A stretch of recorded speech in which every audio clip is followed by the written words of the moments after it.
Hello friends, मैं हूँ प्रीति और सिंप्लीफाइड पर्सनल फाइनेंस के इस सेक्शन में आज मैंने टॉपिक लिया है कि वो कौन से ऐसे वेज है सेविंग्स करने की जो प्रैक्टिकल है, गिल्ट फ्री है और ये करने के लिए हमें ज्यादा लाइफस्टाइल चेंजेस भी नहीं करने पड़ेंगे। ऐसे भी नहीं कि जीने का मजा ही खत्म हो जाए। तो ये बहुत ही छोटे चेंजेस है but over a period of time ये बहुत ज्यादा सेविंग्स बढ़ा देते हैं हमारे। और ये ऐसे टिप्स है कि ये मैंने खुद ने फॉलो किए हैं और I got better results of it. So let's see.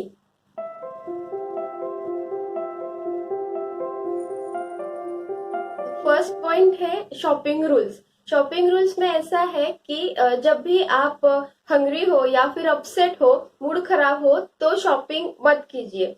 क्योंकि ऐसा होता है जब भी हम भूखे होते हैं तो हमें जल्दी से जल्दी काम निपटाना रहता है जो भी हमारे हाथ में है और फिर खाना खाना होता है। तो ये साइकोलॉजिकल लेवल पे भी प्रूवन है कि जब भी हम हंग्री होते हैं और शॉपिंग करते हैं तो फिर हम ज्यादा चीजें खरीद लेते हैं और जल्दी चीजें खरीद लेते हैं और उसके बाद हमें रियलाइज होता है ये चीजें तो जरूरी नहीं थी और ऐसे ही इम्पल्स में खरीद ली थी हमने। तो अपसेट हो तो भी ऐसे बहुत बार होता है कि हम शॉपिंग करने चले जाते हैं या फिर मॉल्स में या फिर किसी ऑनलाइन शॉपिंग के लिए ऐप पर हम स्क्रॉल करते रहते हैं और ऐड टू कार्ट करके बाय कर लेते हैं। तो इसे रिटेल थेरेपी कहते हैं कुछ लोग। बट ये भी ऐसे होता है कि मोस्ट ऑफ द टाइम्स हमें जरूरत नहीं रहती उन चीजों की और हम ऐसे ही मूड ठीक करने के लिए एज अ डिस्ट्रैक्शन वो परचेस कर लेते हैं। तो फिर अगर हम आपको शॉपिंग करनी है तो फिर मेक श्योर कि आप हंग्री नहीं हो और अपसेट नहीं हो।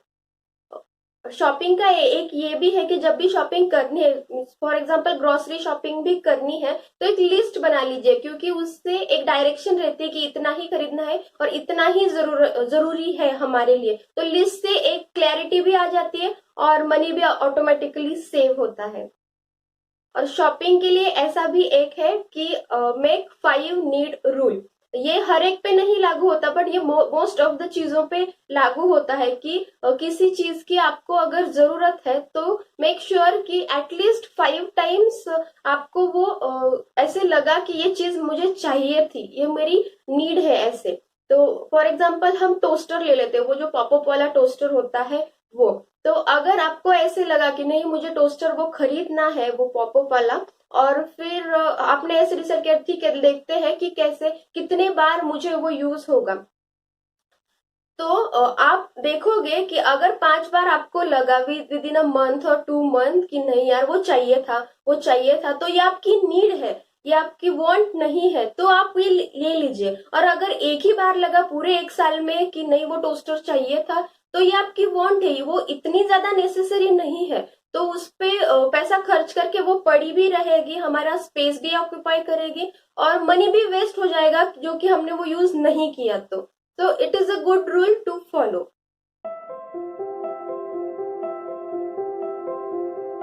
नेक्स्ट है यूज क्रेडिट कार्ड्स वाइजली।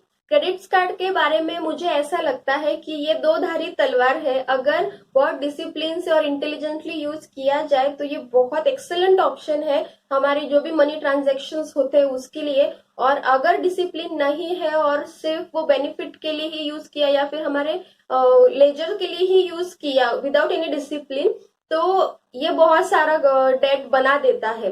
तो फर्स्ट है कि क्रेडिट कार्ड का बिल टाइमली पे करना है।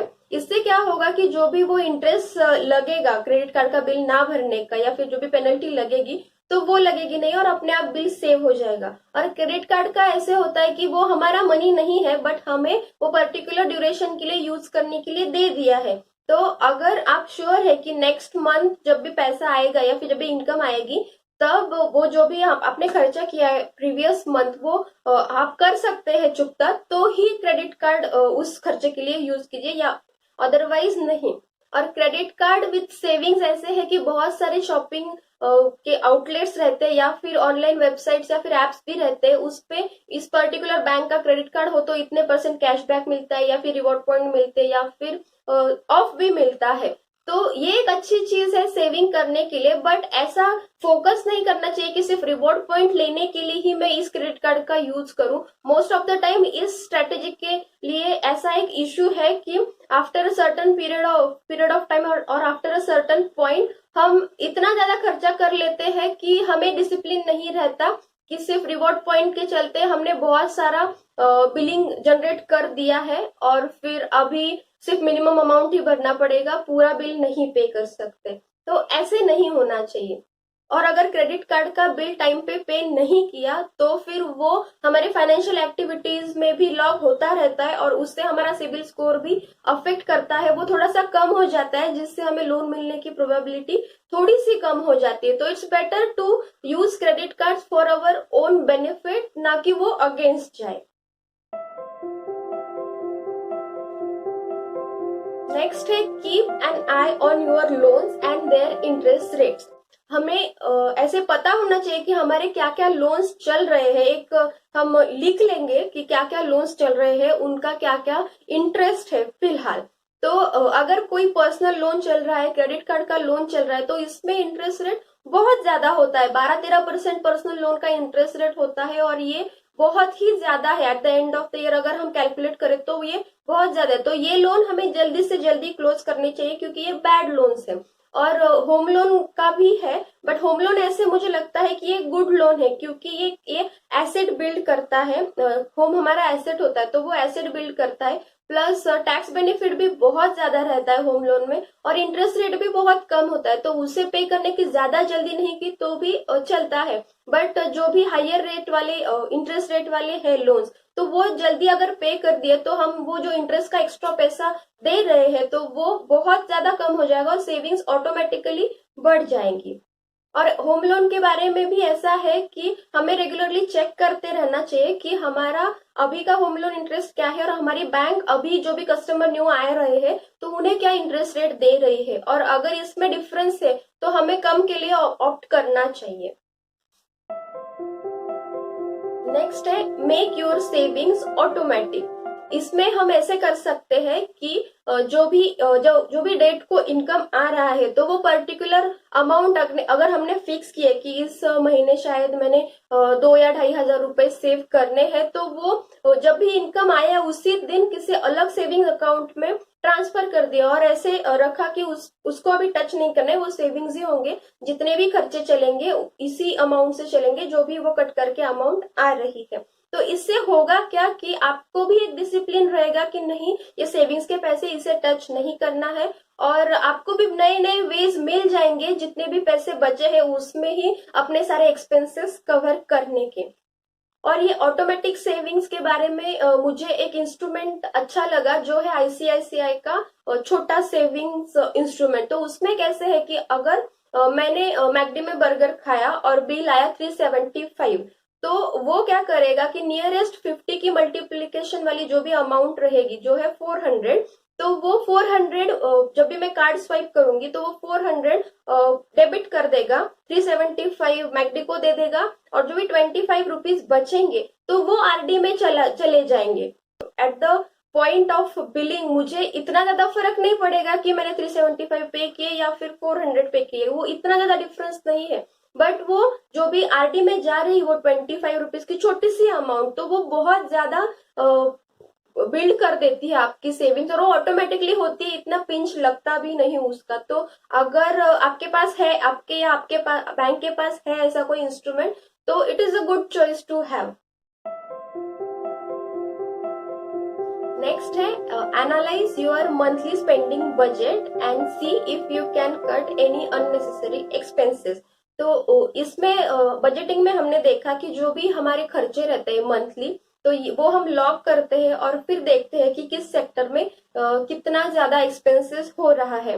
और अगर आपको लगता है कि ये जो पर्टिकुलर एक्सपेंस है तो ये नहीं होगा तो भी चलेगा, या फिर वो इम्पल्स बाय वाला एक्सपेंस था, या फिर वो सिर्फ ऐसे ही लगा इसीलिए हो गया एक्सपेंस, तो फिर ऐसे कुछ अननेसेसरी एक्सपेंस जो आपको लगते हैं कि ये अननेसेसरी है, तो वो कट करके भी बहुत ज्यादा सेविंग्स होती है। फॉर एग्जाम्पल हम ले लेते हैं आउटसाइड फूड। अभी ऐसे है कि जो भी है एप्स हमारे जोमेटो और स्विगी। तो बहुत ही इजी हो गया इससे कि जब भी मन करे कि हम ले आए आउटसाइड फूड और खा ले। तो वो मतलब आई एम नॉट सेइंग कि ऐसा नहीं करना चाहिए, पर अगर हमने उसे एनालाइज किया कि वो कितनी स्पेंडिंग हो रही है उस पर्टिकुलर चीज पे, और हमने डिसाइड किया कि नहीं अभी पर मंथ हमारा 1000 to 1.5 थाउजेंड उस पे हो रहा है खर्च, तो 1000 ही करना है 1.5 थाउजेंड की जगह पे। तो ये भी बहुत ज्यादा सेविंग्स हो जाती है पर मंथ, और उसे पर ईयर करे तो ये भी बहुत ज्यादा सेविंग्स हो जाती है। तो अगर ऐसे कोई लगे अननेसेसरी एक्सपेंसेस है तो ये हम कम कर सकते हैं। नेक्स्ट है do your tax planning wisely.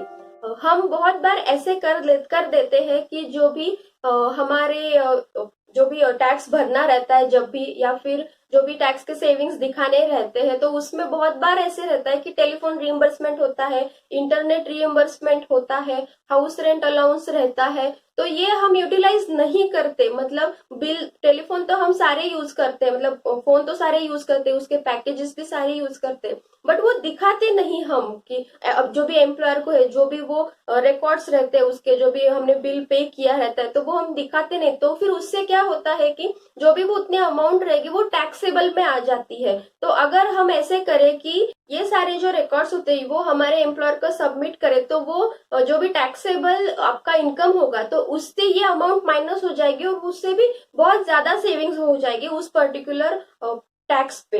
तो फिर जो भी गवर्नमेंट ने दी हुई है हमें प्रोविजंस टैक्स सेविंग्स की, तो वो वाइजली यूज करके भी बहुत सारी सेविंग्स हो जाती है पर ईयर।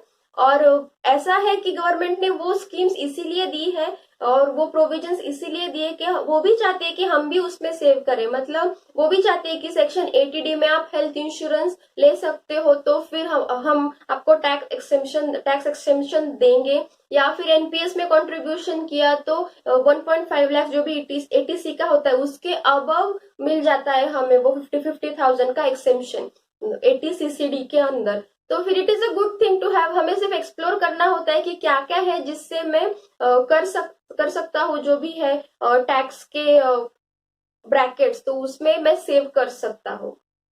और मुझे टैक्स प्लानिंग के बारे में ऐसा लगता है कि आप सिर्फ इसीलिए इन्वेस्टमेंट मत करो कि टैक्स प्लानिंग करनी है। जब भी आप इन्वेस्टमेंट करो तो वो बाय प्रोडक्ट रखिए।